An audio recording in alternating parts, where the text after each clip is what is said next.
Okay, so April asks, what is the best meal to eat before working out, and how soon should a meal be consumed before working out?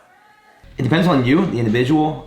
I have gone and done intermittent fasting where I didn't eat at all before a workout for 12, 16 hours and I felt fine.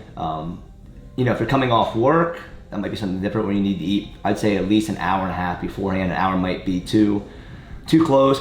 Again, it's something you have to experiment with. It might be something where an apple and some nuts might be okay, and it might be where you enjoy a full meal, like maybe you have breakfast, like eggs and bacon or something like that. But there is no great answer. It's going to be one that you have to experiment with yourself and just be consistent with. For a long time, I always felt like I needed to have something in my system, and the easiest thing for me to go to was a banana or an apple, some sort of sugary carbohydrate from a fruit.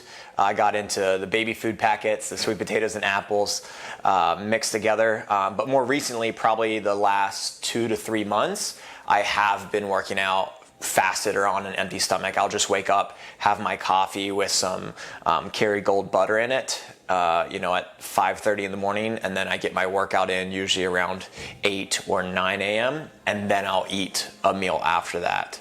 So it really is testing. I mean, I felt fine in both. There's no real reason why I just started working out on an empty stomach, but I feel good doing it, so I'm just going to continue to do it. Truth be told, I don't think it's that important to develop a routine.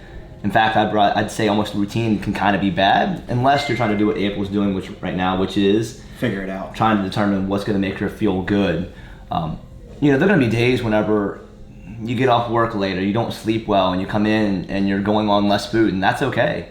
The best way I've heard it phrased, and this is something I keep saying over and over and over again, is either you're optimizing or you're adapting. So if you're always eating exactly an hour before the workout, great, you're probably going to feel fantastic during the workout, and you're going to be top notch. But on the days when you don't have that going on and you fall apart, that's not necessarily a good thing either. You need to be able to adapt to all the stimulus you get, whether it's less sleep or not eating the exact same thing or not being able to eat at all or things like that. So I don't think routine's that important, but in relation to April's question, it would be important to start, but then I think, feel free to freestyle that a little bit, kind of like you talked about earlier.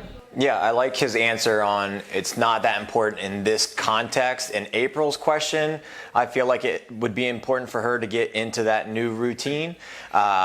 The negative side to once you have that routine is kind of like the mental or psychological aspect to that is if you're always having that meal, what happens on the day where you don't? Now you might tell yourself that you shouldn't go work out. Well, no, I didn't have my snack. I forgot my snack. I didn't pack my... What happens when people forget their lunch? They automatically default to going out to eat and usually having a bad meal for their lunch because they're not used to it. Yeah. They got out of their routine. So I would hate for someone to always be in that routine, and when something is thrown in there, like a monkey wrench is thrown in there, they default to not coming in and exercising. You have to be okay with being okay with not doing it. Very good question to follow up there.